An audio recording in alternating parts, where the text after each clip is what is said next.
What's going on, people? Today I got Jasmine here. Jazz really trades. What's your ad name?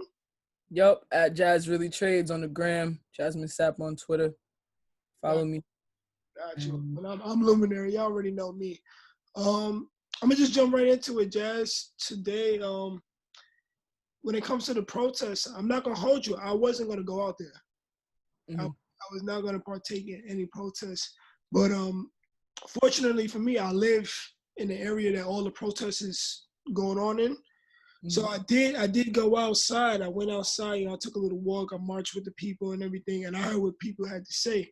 And I'm glad I did that, because with being out there, you could not only hear what people are going through, but you can see it. Like you seeing the pain in people's eyes, you seeing their frustration, what they're going through, and you could actually feel what's going on instead of just hearing about it on the news.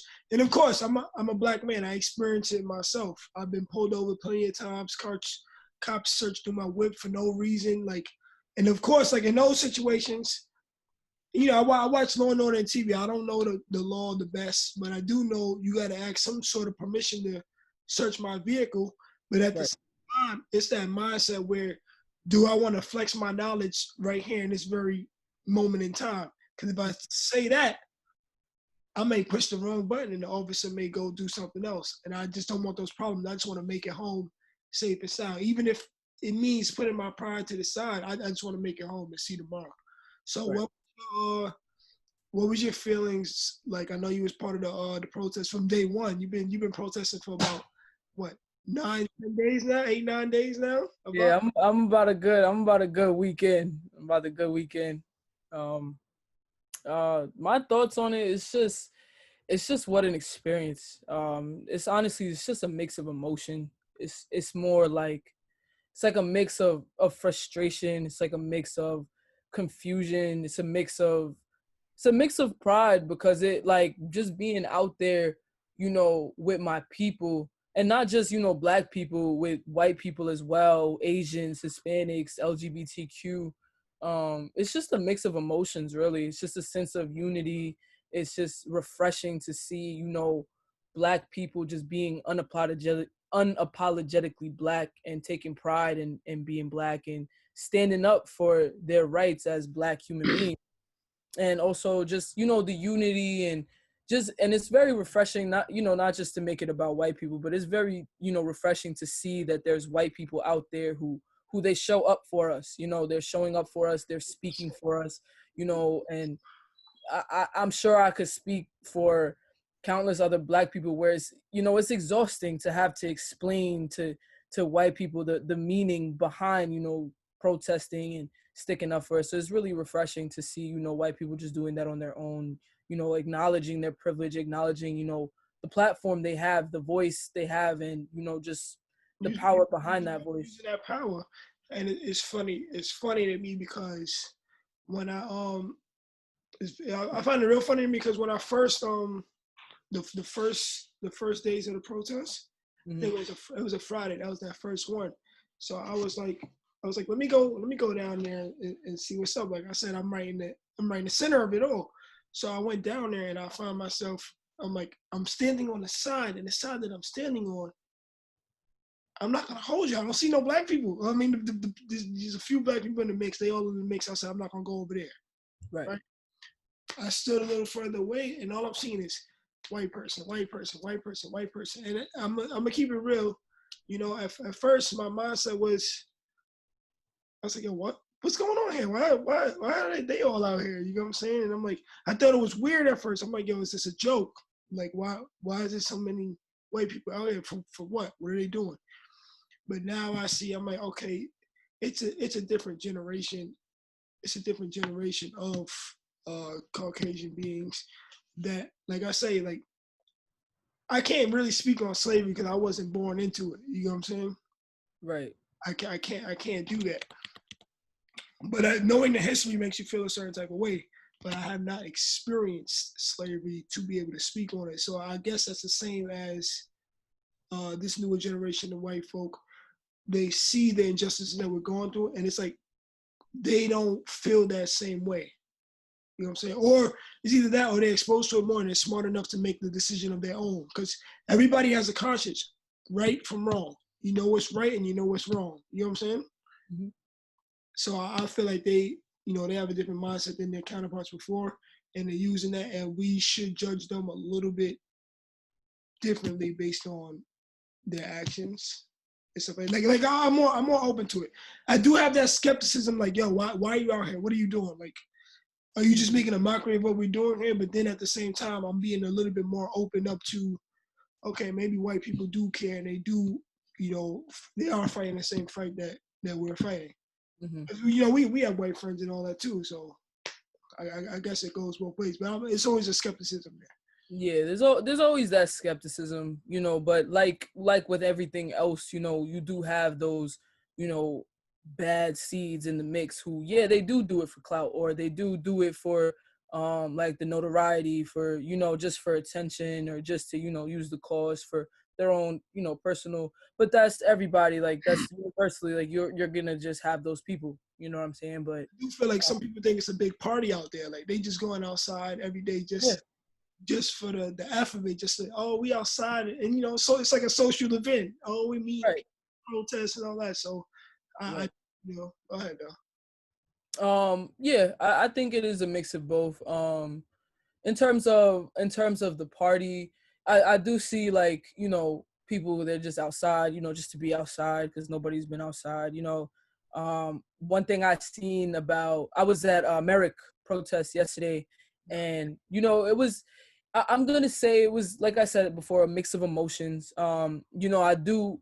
It's funny because at the same time, like, while you're, with your people and you're marching and you're protesting, yeah, you do feel that frustration. You do feel that, little bit of anger, just because, you feel like you like, we're really outside saying, stop killing us. But it's cool because when the party aspect comes into it, you know what I'm saying, like, there is that type of, just unity, just because that's the culture, you know what I mean, like, black Even with people, the like I officers said. sometimes too, I feel like, at some parts of the protests when people they stop the marching and the screaming and the yelling, and like say I was watching on live one of the protests and a Tupac song came on, everybody was dancing and feeling it.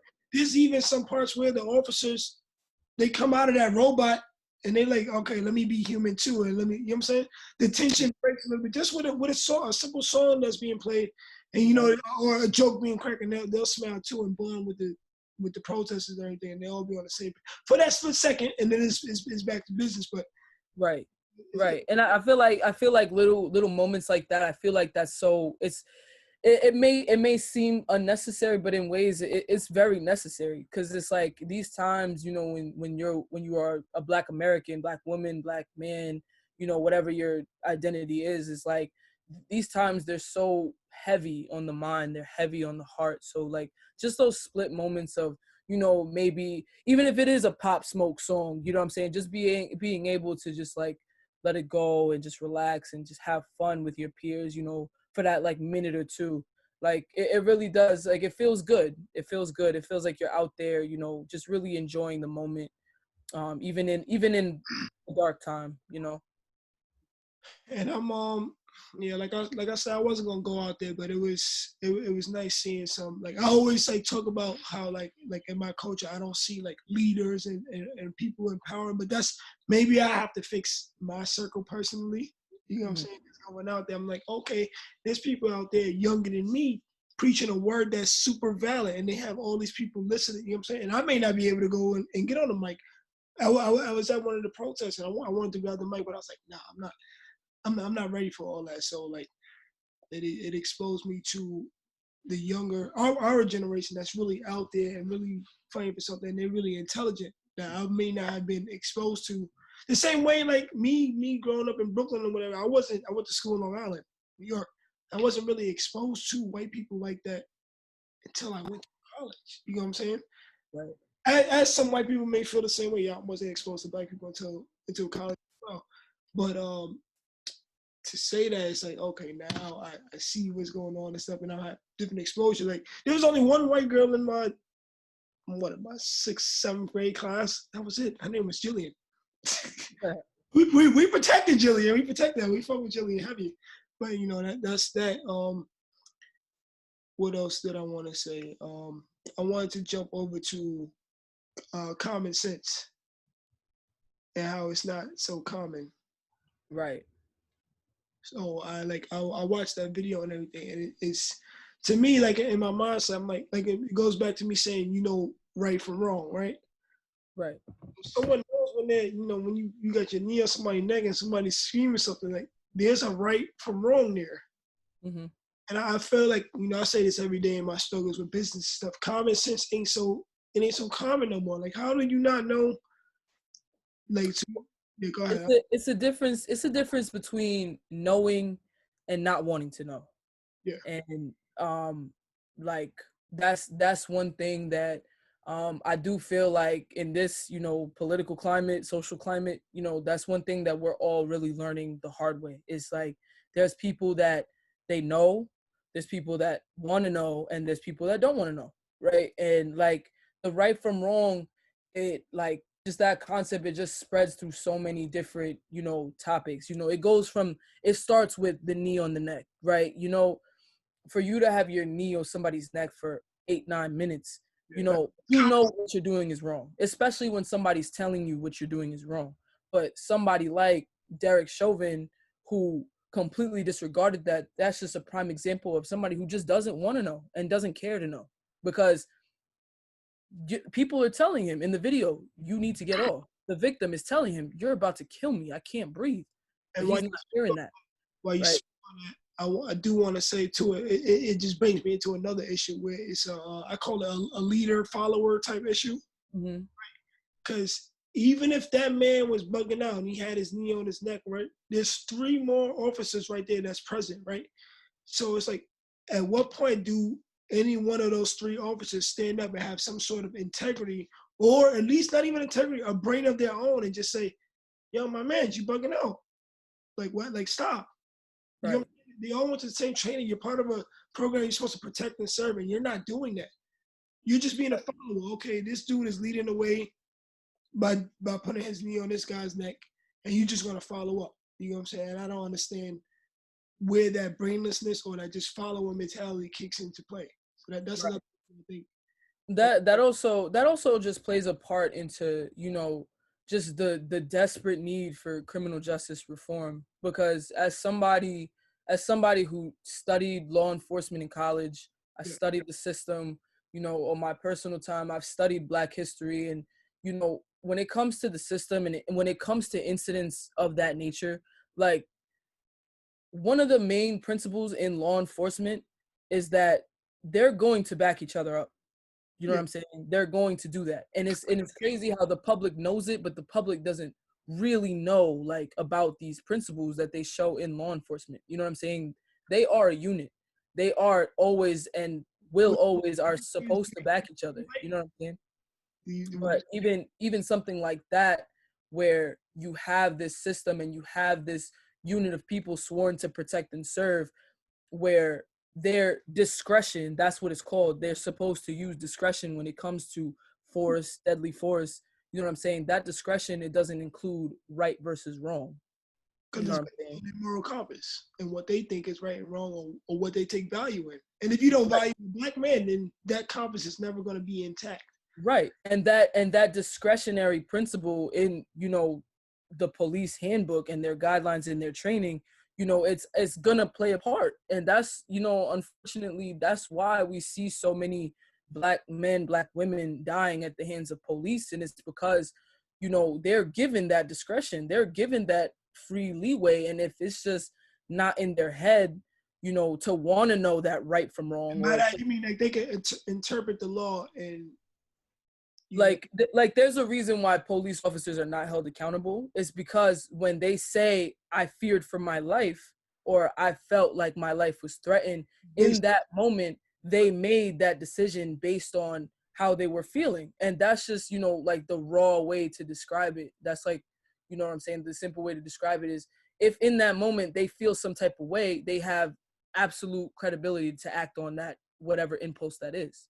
And that's where the need for criminal justice reform comes into place, because you have these people who have deadly force on their body. You know what I'm saying? They have guns, they have tasers. So to be able to give them the choice to act under impulse with zero consequences, like that that's terrible. Yeah, That's just a recipe for disaster. they're very much aware of that too. It's like when you're driving a car, people warn you like, yo, that is a weapon, that is a deadly weapon. You're driving a car, so Right. be careful.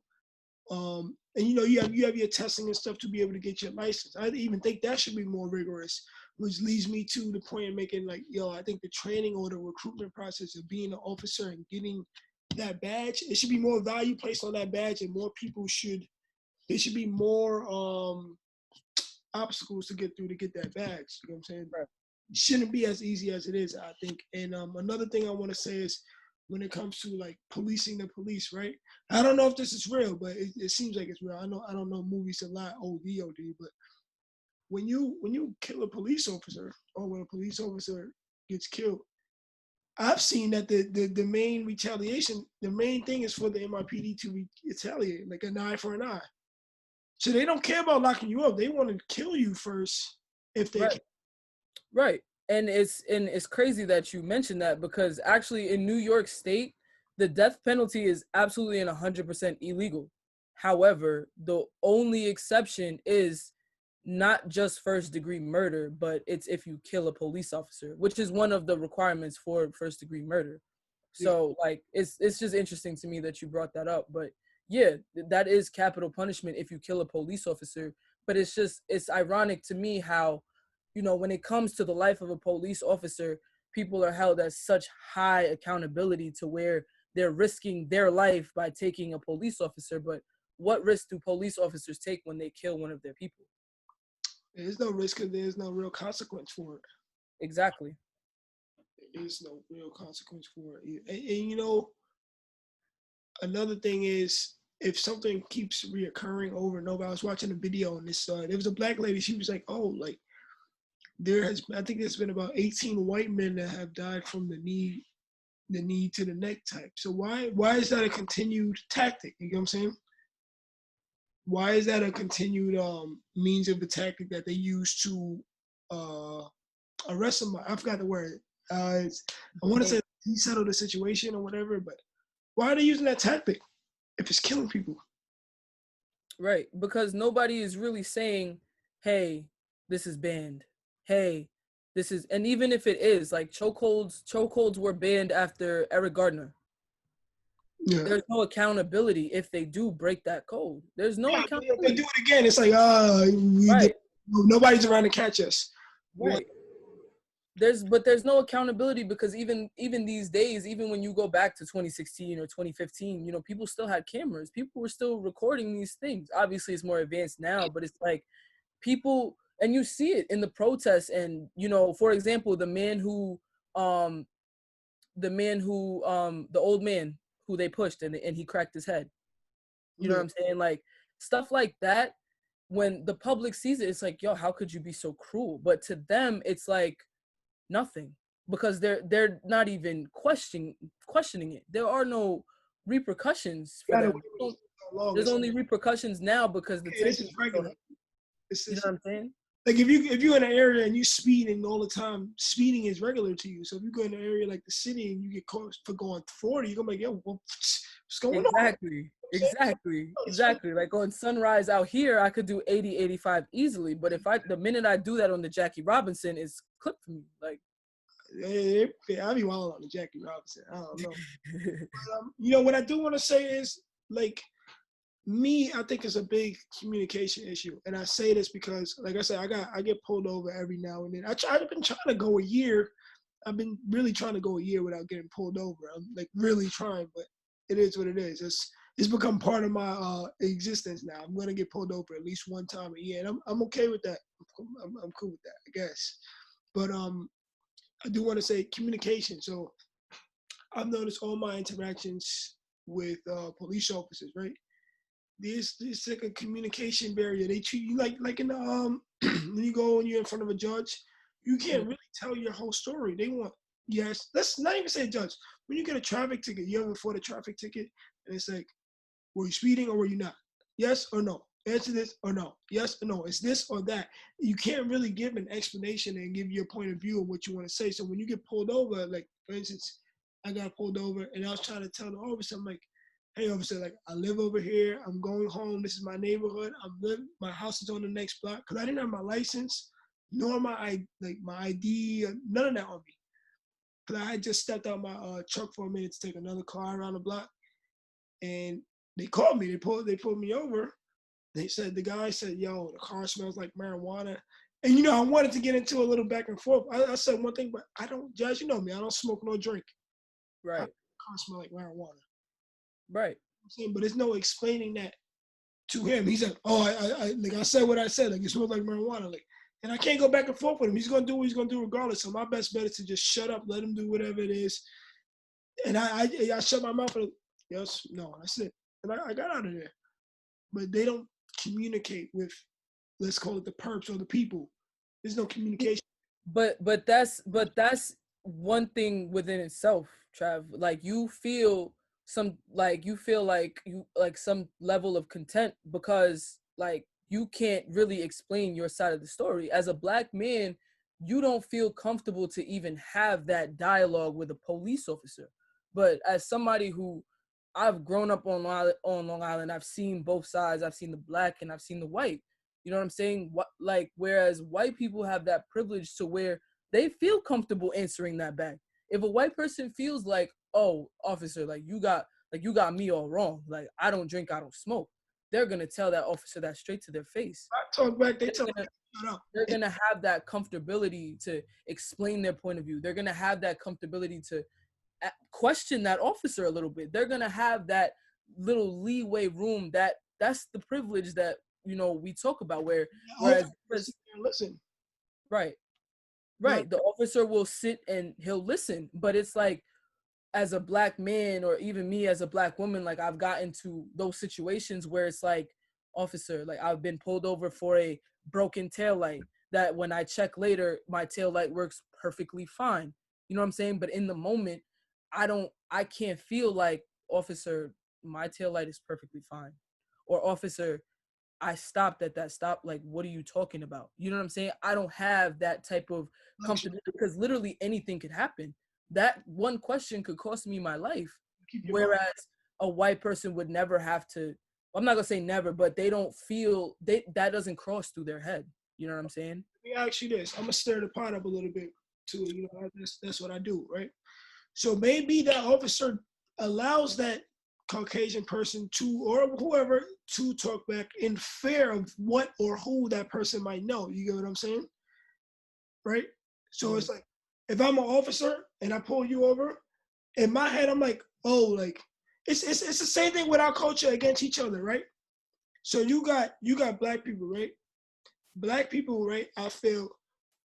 We feel more comfortable robbing each other or committing crimes against each other. You know what I'm saying? Just because we're like, okay, if I do this to son over here, he's not gonna snitch. He's not gonna go over here to these people. He's not gonna do this. You know what I'm saying? Best bet, he's gonna try to retaliate. We're gonna fight again and this, that, or shoot it out, whatever, right? That's what's gonna happen, right? But before you go and try to rob a white person, you think twice or three times about it. You're like, no, let me not do that, because the police department's gonna go even harder to find you. One, two, it's a high possibility they're gonna snitch, or two, they know somebody that's gonna escalate the situation further and get you locked. So you think about that, you're like, you know what? I'm not gonna rob this white person. I'm not gonna mess with them, whatever. Son over here, we gonna go get him, you know what I'm saying?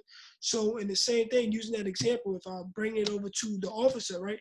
The officer pulls me over, he's probably like, okay, this dummy don't have no knowledge of the judicial system, the law, or whatever. You know what I'm saying? So we could do whatever hence when they pulled me over and they went through my car. They probably figured, and I give it to them, I did it. They probably figure, oh, he don't know we can't just go through his car like that. You know what I'm saying? Right. So we're gonna do it anyway and pray for the best. He's not gonna file a complaint. He's not gonna go to the, you know what I'm saying, the highest means and do this, that, and the third. He's not gonna do it. He's just take what we do to him, and if we let him go, you're gonna let him go. If we take him in, we're gonna take him in.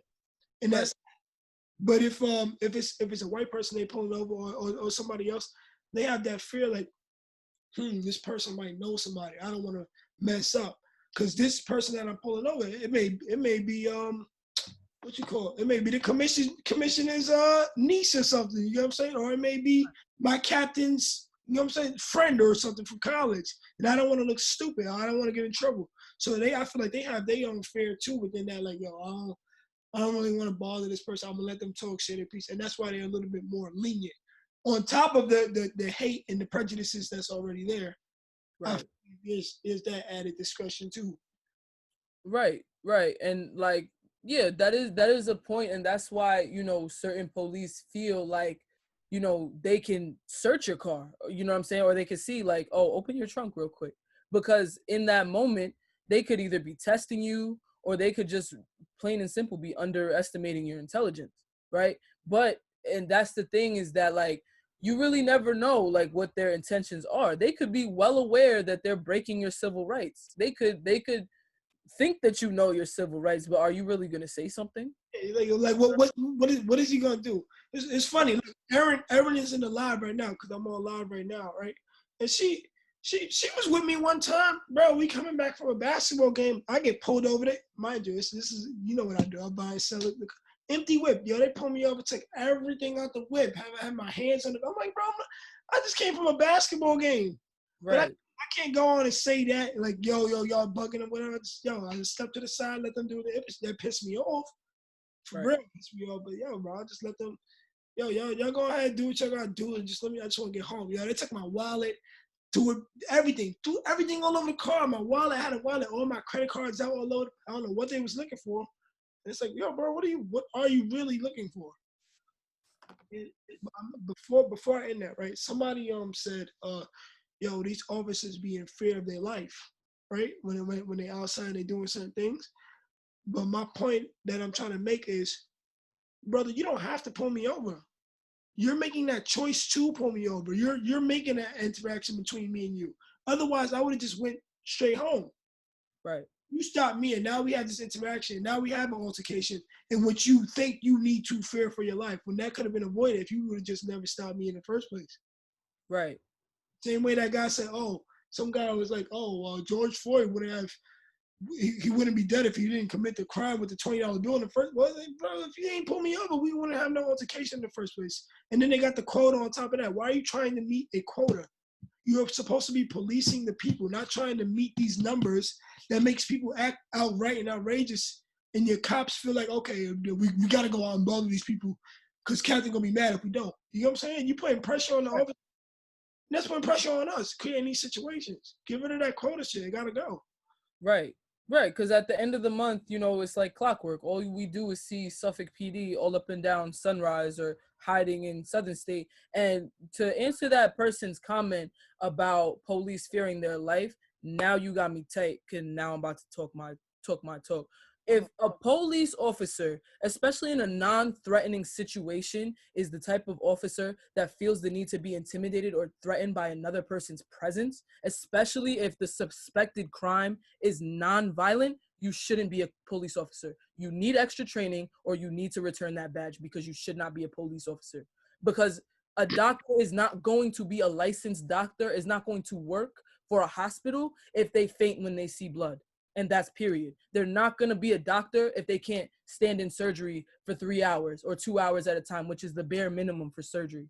They're not going to do it. So why does those ethics go out the window when it comes to people who not only have the license and the job title to carry deadly weapons, which they carry multiple? Why do those standards go out of the window when it comes to people that are meant to serve and protect the people? You should not be threatened by a black man, especially if the black man is not committing a non-violent crime. Because if a white boy, a white skinny teenage boy who blew up a black Charleston church with 14 people in it, if he can walk away from that situation with a police bulletproof vest and a meal from Burger King, there is zero reason why police should be killing unarmed black men and women. That's it. There's no reason why. That's a fact, 100%.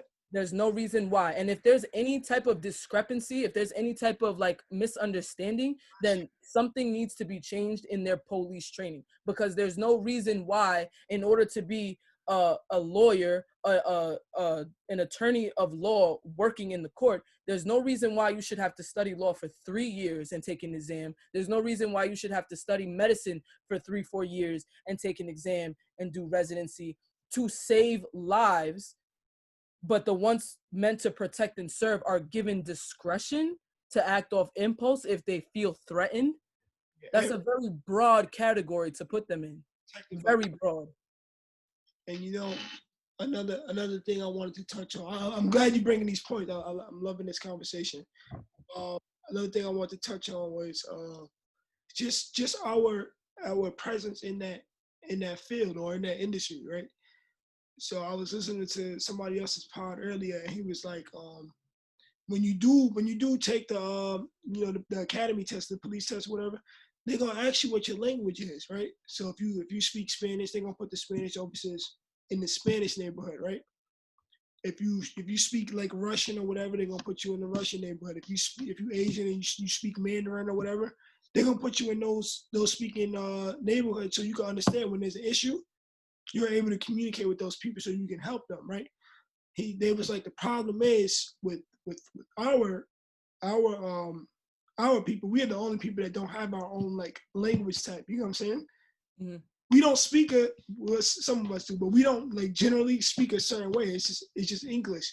So in that case, you can put any type of officer from wherever, Long Island, Riverhead, wherever the hell you want to find them, and have them come police this area. And because we don't have a lot of brothers that want to be a part of that academy, because we get ridiculed too. Like if I want to go be a cop right now, they're gonna be like, oh, you the feds, oh, you an op, you know what I'm saying?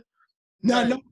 And it's like a moral dispute. Like me personally, and I think about it a lot. Like I had a professor at Dowling. He was the former commissioner of Suffolk PD. Like he was really that dude. And I remember even after Dowling closed, he set me up with a security job. And I remember like he used to always like keep in touch with me. But one thing is, he really wanted me to be a cop. Like he really wanted me to be one. Like I took the police exam and everything. And what happened? Because it's a good job. Suffolk County police officers, they're like one of the highest paid in the nation because of the benefits, just regular stuff. But he really wanted, and he would have helped me too. Like he would have helped me. And it's like there would be times where I would think about it and it would be like, I would question myself, like, did I make the right decision? Like, not taking it, or like would my life be better? And like the reason why I didn't take it is simply just because like it's just not who I am. Like it's not who I wouldn't feel right like knowing like what the system stands for to be an officer of the law. Like I personally, it just wasn't for me. So like I understand like why so few Black men want to be police officers, but at the same time, like when it comes to especially like NYPD, like in the city where you have these urban communities and you have people living in poverty, but what you see also is heavy policing, hotspot policing. That's why you see police everywhere. You know what I'm saying? And more often times than not, those police officers, they're coming from Long Island, right? They're coming from Long Island because what? Their father's a cop, or their uncle was a cop, or whoever. They have family ties to the police department. And when they come to these areas, they come knowing that they come from these suburban areas where they're not really exposed to urban life. They may be exposed to like 4 or 5 Black people they went to high school with, maybe they went to college with. But they definitely said that too. It's like, yo, when you're in the NYPD and you go do your training, you train in the urban areas. That's where you learn about drugs, you learn about the gangs, you learn about who moves what happens where, you learn about all that in the urban communities. And he said that's why cops, when they retire in the suburbs, because you go out to the suburbs, you're not really doing nothing, you just chilling. Right. So, okay, we're gonna take you to the battlefield to learn, to train. You know what I'm saying? Not to cut off your point. I think that's and it actually adds fuel to my point, because that's where that privilege comes into place. And that's why I'm saying they're not educated enough to be able to say that they're here to protect and serve the people, because in reality they're not. Who are you really protecting and serving? You're protecting the people that you see as worth protecting. You know what I'm saying? But it's like you just said, like, and it's a subconscious thing with, you know, not just you or me, it's people in general, where you said they put them in the battlefield to learn about drugs and guns and violence and stuff like that. Where why don't they change the narrative? Where's the empathy in knowing, and it's a fact, where there is poverty, there will be crime. That's a fact. It's a social fact. You know what I'm saying? But what they fail to understand is that these communities are more than just poverty. They're more than just drugs and violence. They got to understand that these are just consequences of decades, centuries of neglect of these communities. You know what I'm saying? Because there is culture in the urban community. There is education, there is knowledge, there is, you know, love in these communities. Not every person is selling drugs, not every person is fighting, and not every person is born just violent, you know, out here breaking crimes. Like, it's a reason for that. And just that lack of empathy, that lack of, you know, just overall like social knowledge, like that's what's really killing us, like as a people, is a system that does not take that into consideration. Like they look at our They communities. don't understand why certain things are being done. Yes, they don't understand why certain things are the way they are. They don't understand that the black community, we have a reason to be mad at the police. We have a reason to not like the police, because the police was literally built to kill black people, capture and kill black people. The guy You know was what I'm saying? like in the academy, the targets are black. He said, and then Right. you watching all these movies and everything, and you see all the hood, the black guys, the dope dealer, or the black guys this, he's the murderer, he's that. And when you like going back to my point where I said I haven't really seen white people like that until I went to school in Long Island. Mm-hmm. It's the same for the opposition, right? They haven't seen black people like that until they come and be a part of it here. So it's like when you haven't seen something, you going off the depiction and the belief from what you see on television or what you hear from other people. So they're hearing all this stuff and they're seeing it on the movies and stuff. And then when they come and they actually are training and they're in the battlefield here in our urban communities, that's what's on their mind. Oh, he black, he gotta be this. Like, you know what I'm saying? Like, or like I seen in a movie one time, the guy pulled up on a black dude, he's like, oh, you're blood or a crip? Which one are you? Like, you gotta be one. Like, bro, I can't just be, you know what I'm saying?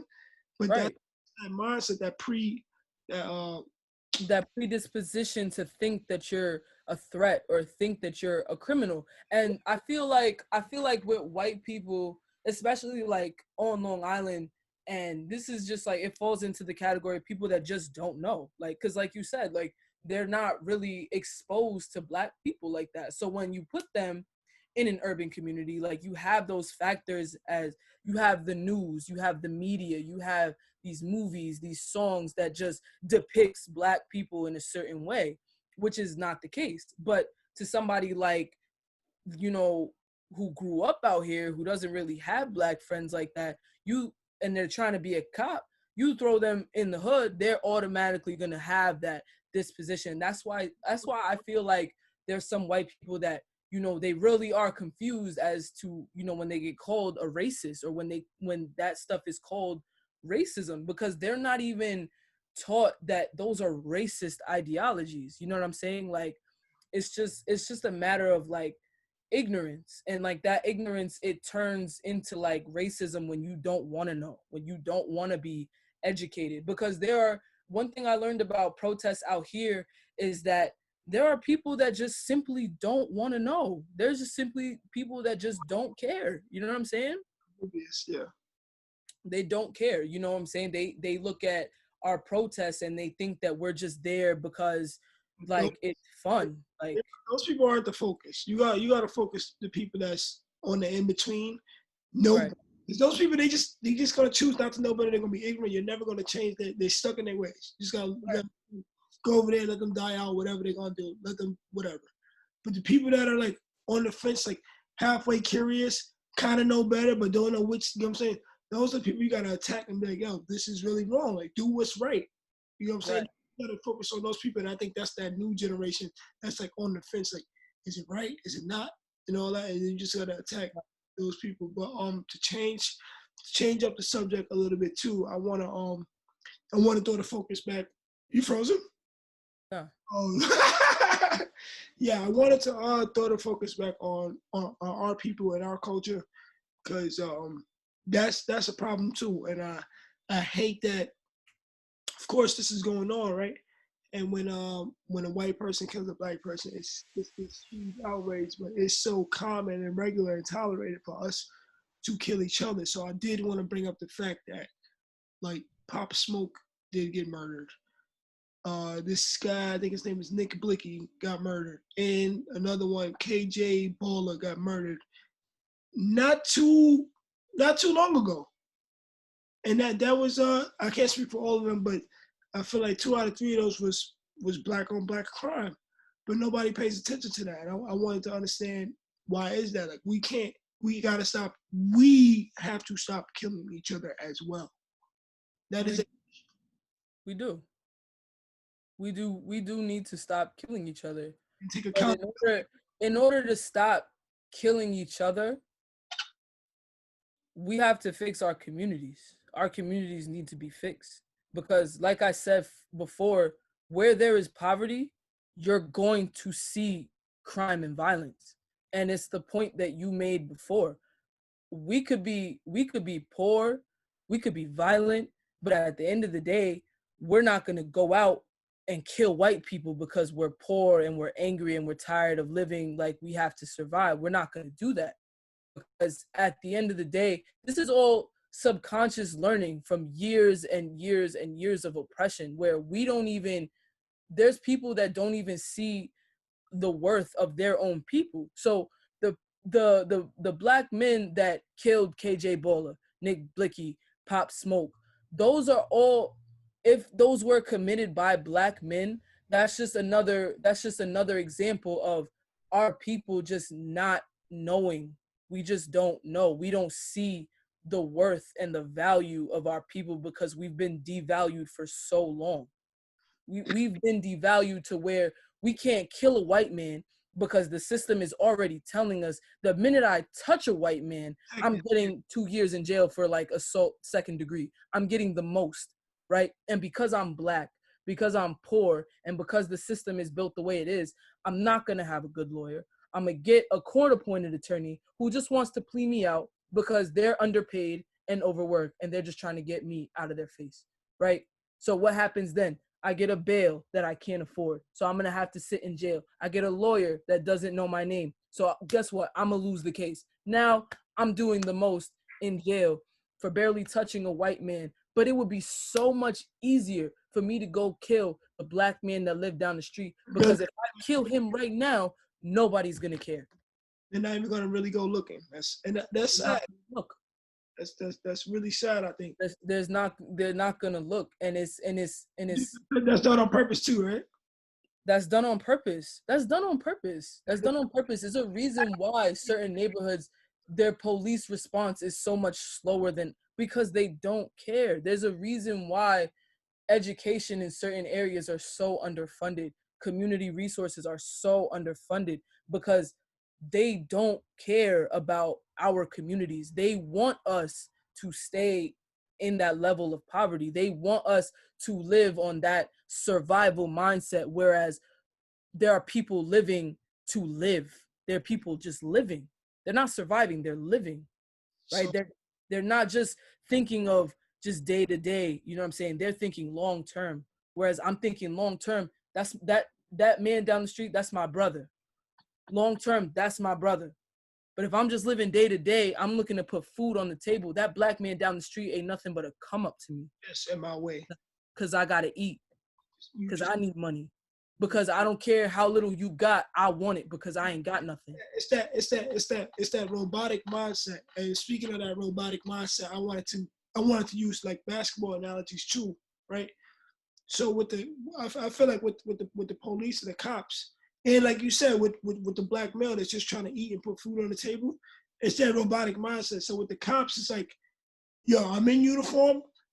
I'm in uniform mode. I'm not a human being right now. I'm in cop mode. I'm a cop, and I'm a cop for these next couple of hours until my shift done. And then I get to be a human being again, right? Same thing for homeboy that's just trying to put food on the table. I can't be nice. I can't smile. I have to be in robotic mode. The goal is to get food on the table, so I don't care if you're in my way. You getting popped, and I don't care what I gotta do. we got to eat tonight, right? And I want to compare that to basketball because, you know, at some point in basketball, let's say you're playing pickup, right? You could be the hooper that you want to be. You could do what you want to do, right? But let's say you go on and play organized ball, right? Now you're a part of a system where at some point you probably gonna feel like a robot. Okay, all you do is set the screen and go to the corner. That's it. Right. All you do is come off that screen and pass. That's it. And at that point, you're not hooping no more. You're not getting jiggy. You're not getting right. You're not feeling the game.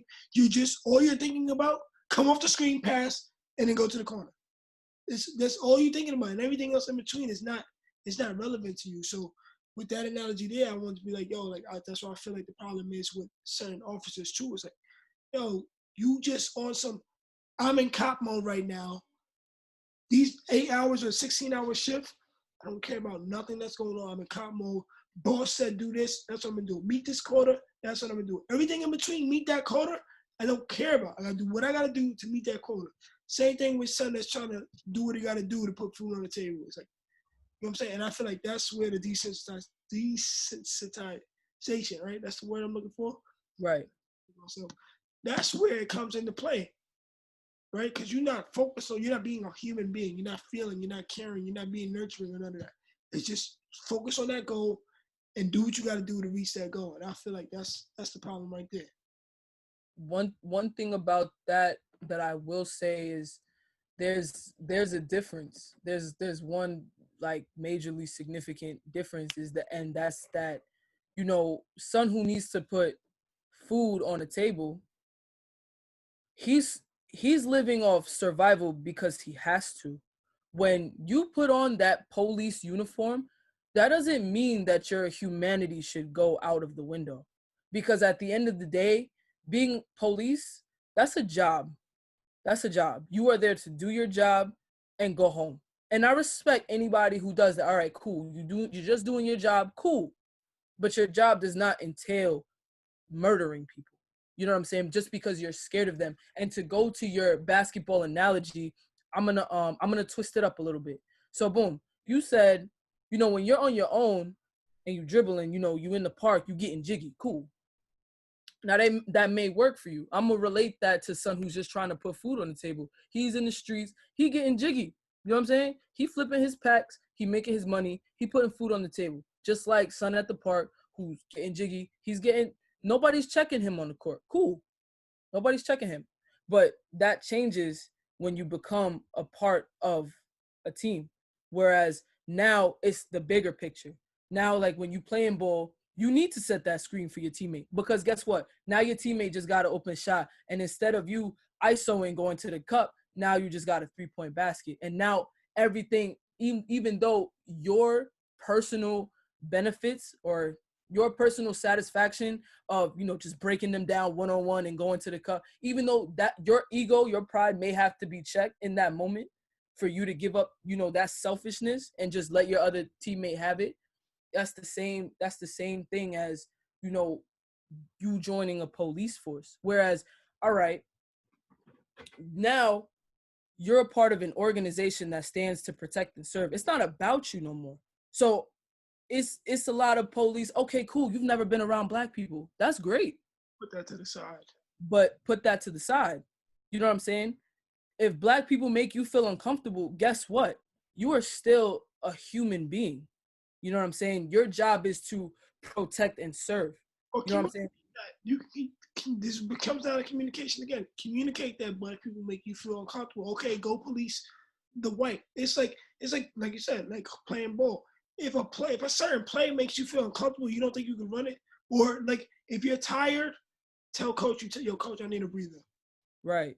Communicate that, because if you don't, you're gonna be tired and you're gonna cost the team the game because you're being selfish, and you don't want to tell nobody that you're tired and you can't do what you got to do. Same thing. Yeah, nah, I was just gonna say, and like that principle applies, you know, to anybody who's watching this, and like you said, well, oh, no, not all cops are bad. All right, cool. I'll level with you real quick.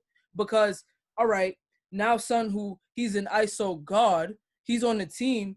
Guess what? Now he's making your team look bad because every time down the floor, every time the ball comes to him, He's not passing it. He's not looking to pass. He's looking one-on-one with the entire other team, and he's going to the cup. Now, guess what? Your team is losing because you're ball hogging. And now everybody in the crowd is seeing that you're a ball hog. And not only that you're a ball hog, but that your team sucks because you have this ball hog who's not sharing, he's not playing, he's not rebounding, he's not playing defense, da-da-da. He just wants to ISO, go to the cup. That's the way that these police officers make the police department look. Because I'll reason, maybe there aren't good cops, bad cops, right? Maybe there aren't, not all cops are bad, I should say, right? There are some good ones, but those good ones are always going to get overlooked because of that one bad player. Sure. You know what I'm saying? 100%. To move this along, I want to say that I did want to touch on the looting real quick. I think this is like my last. I think it was like my last topic. So to speak on the looting and everything, I do want to say that I don't agree with it. I understand it, I get it, but I don't agree with it. Reason being is because like even me, like as being a human being, I do want to say like patience, right? And not to say that we haven't had patience because this has been going on for way too long. But as far as actions and stuff, right? Like like my people's always telling me like, yo, don't go off your first instinct and your first reaction, right? Assess the situation and then make a calculated response to it, right? So if somebody call me a name, I'm not just gonna get mad and just, oh, I want to hit someone or whatever. I may plan my attack, or I may just be patient and come later and do it at another time. But I feel like everybody, like with the looting and stuff, it's just a immediate reaction. Oh, fuck this shit. We're gonna take this. We're gonna break it up, whatever. And I don't think nobody's thinking about the consequences and the reaction of that. I just think everybody's reacting and forgetting. Because I was kind of wondering. I'm like, why is the cops just standing by letting everybody loot and stuff? You know what I'm saying? Right. It's not like they don't know what's going on. So like for me and my mindset, I'm just waiting on what their reaction is going to be. Because they're going to react. Don't act like they're not going to react. Part of me thinks this whole stuff was like some setup type. I'm like, when does the government ever give anybody money? Right. And two, when do cops just sit back, relax, and let people hit them and steal stuff? And like, when does that happen? So I'm like, I just can't help but think there's something up their sleeves and we just don't see it yet. And that's kind of bothering me too. So that's point one. And point two, I want to say is like, yo, when we are looting and stuff, it's like, yo, we see so much value in their stuff, the Gucci, the I always say this, the Gucci, the Louis, the Fendi, and all. You want to still? Why do we see so much worth in their stuff but not our own? Because we don't have nothing. It's like, yo, what? We don't have nothing to steal. Think about it. The stuff that we see value in, it's their stuff, Gucci, Louis, Fendi. Now think about it. We're big consumers. Our dollar is powerful. Imagine if we did not see no value in Gucci, no value in Louis, Fendi, or what's the other one? Some of the higher price Nike. Balenciaga. If Balenciaga, we make those brands. So if we take that value away from those brands, it's nothing. It will crumble. Exactly.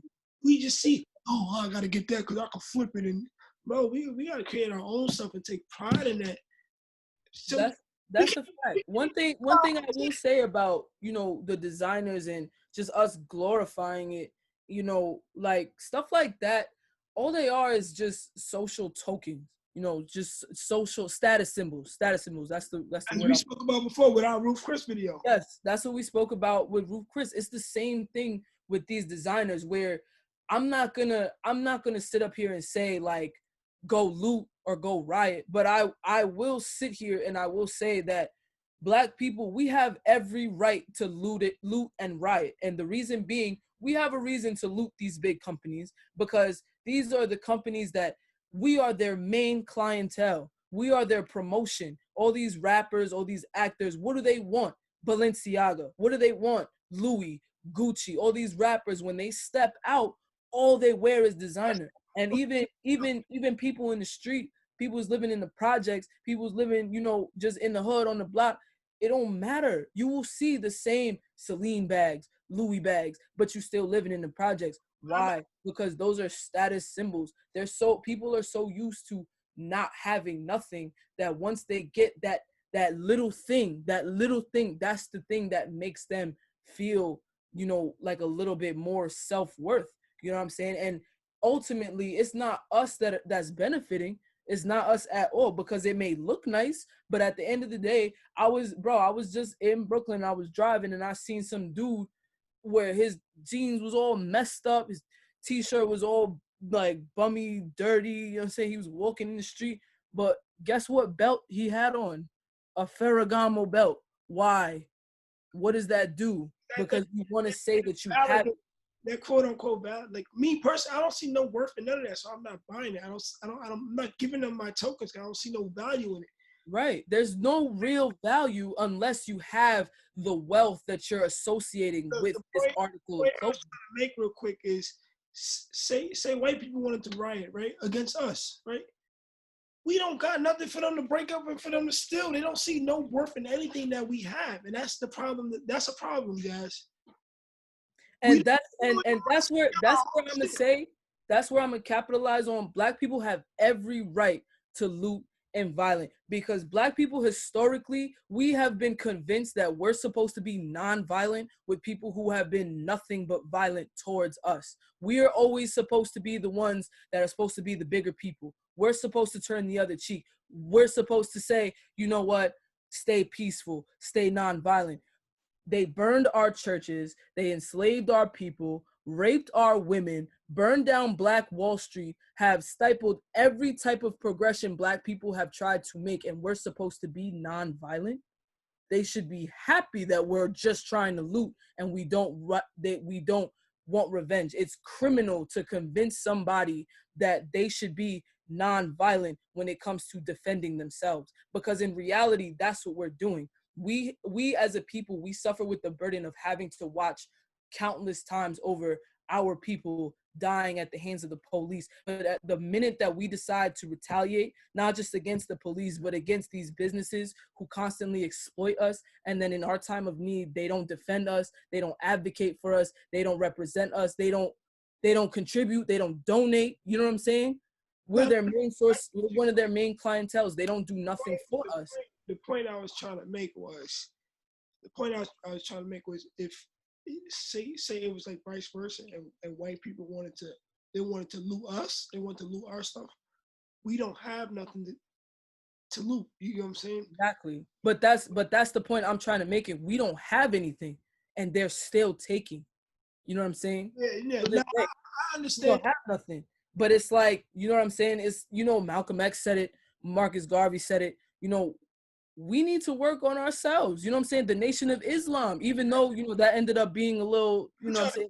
Change in our community, so we take value and pride and ownership in having our own stuff. Because I'm like, why if they wanted to loot, they couldn't take nothing from us because we don't have nothing. So we as people, we have to work on that. I feel like part of, like, I just want, this is the ending of this. Solution based. I think my solution is, of course, educate yourself on how to make change from within. Like, protesting and marching is cool and all, but you should make change from within. I'm glad people are chanting, go out and vote and make that change. I'm gonna do that this year for sure, 110%. Like, do that. Educate yourself on finances and everything. People at our age or older, become mentors. Go back and grab a little brother. You know what I'm saying? Like, a little, show them the ways. Cause like when Caucasian people go through school and everything, bro, you go back to your family. Your family has the business, and they teach them. They mold them. Okay, bro, you gonna run this business soon, so you gotta go through this, that, and they teach them the ways. And by the time pops want to retire, the son can just take over. Boom, we already know how to do everything. So we got to work on that, and that's part of generational wealth and having businesses and stuff.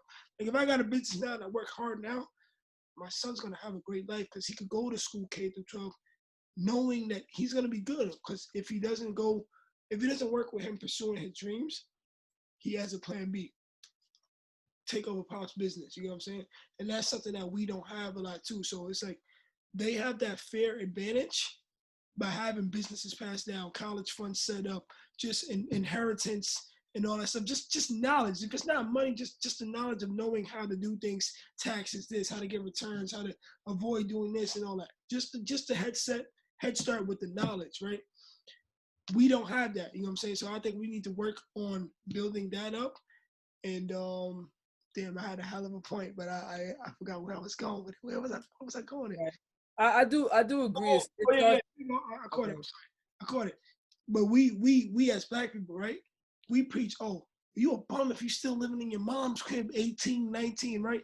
So or your parents think, okay, that's tough love. Let me kick my son, let me kick my daughter out the crib, 17, 18, 19, 20, whatever, however, kick them out the bro. I take pride in that. Yo, that crib, you staying with your parents, just alone, them having a crib or them having a place for you to stay, that's your competitive edge. That's your head start. You know what I'm saying? Right. So why would you go kick your child out in the street trying to teach him tough love? Oh, he needs to go learn, or he or she needs to go learn how to fend for themselves. Bro, Right. And that's the mindset that's stuck in a lot of the older generation. Like here, now you down, now you gotta start from here, because now you gotta work and try to figure out how to get yourself back to a crib, if not that same crib, and then you gotta go compete. Meanwhile, they are in the crib, whatever, parents take care of them, give them business. That gap is just here to here already. I'm gonna let you go ahead, Chime. I'm done. But I just want to say that. no, I was just playing into it like that. That alone is just another one of those, just subconscious like mindset that's just been drilled into our people from day one. You know what I'm saying? Parents like that, they like you have a point. That is an advantage. Like, just having a place to stay beyond 18, 19, that's an advantage. You know what I'm saying? But the way certain parents don't see it that way is because they're so used to having to survive. You know what I'm saying? Because they're in their mind, they're like, this world is not going to be nice to my child. Why am I going to baby him? Or why am I going to baby her? She needs to learn that she got to survive out here. When that's the mindset that, it's there. It's there, but in reality, it's hurting us. It's hurting us as a people because we don't know better. And if like, in order to know better, yeah, we need to work on our communities. We need to work on our people and just, being more self-sufficient. But we also need change in the system that creates these mindsets and creates these people who live off survival, who live, with that mindset that there is no hope. There is no, there is no years down the line. There's only tomorrow and the day after, and just get through today because you need to get to tomorrow. You know what I'm saying? A lot of us are living in the now too, like not thinking about the future 10 years, because there's not even a belief that you're gonna live 10 years from now. Type. And I think that's sad. So for our people, I think we need to work on our mindset and look at things for the long haul. For Caucasian people, they need to work on changing themselves for the most part and having the understanding and empathy of what has been done and how to adjust to that and make things go for the better. As far as police, it needs to be better training, better selection process, recruiting, just rules in Just general. overall, me personally, my vote is overall system reform. The whole system needs to go, and that's just me speaking on like my education and just the time that I put in educating myself as well. Like the whole system, I'm all for system reform. And also like the white people that's out there, like I don't feel the need to thank y'all because that's something y'all should be doing. But to the ones that's really educating and trying to understand, like your efforts are appreciated just simply because there are people that don't. You know what I'm saying? They don't. Not to do that. I do the devil's advocate thing, but even on my part, being a black man, I don't focus on Spanish people problems. I don't focus on, you know what I'm saying, Indian people problems. I don't. So but at the same time, I'm not oppressing them. You know what I'm saying? I'm not being big option them. So Right. At the end of the day, you're a human being and you know right from wrong. Just like you knew like locking up little Spanish kids in a cage just because, they speak Spanish is wrong. What, ISIS or what was that? Or ICE. ICE, yeah. We knew that was wrong when we spoke up against that. That's a Right. We knew that was wrong and we said that was wrong. It doesn't take any specific race to have, humanity and kindness, empathy. But on that note, I'm going to wrap this up. I appreciate you talking with me. Thank you for having me, Luminary Man. Sure. I hope this doesn't I don't know.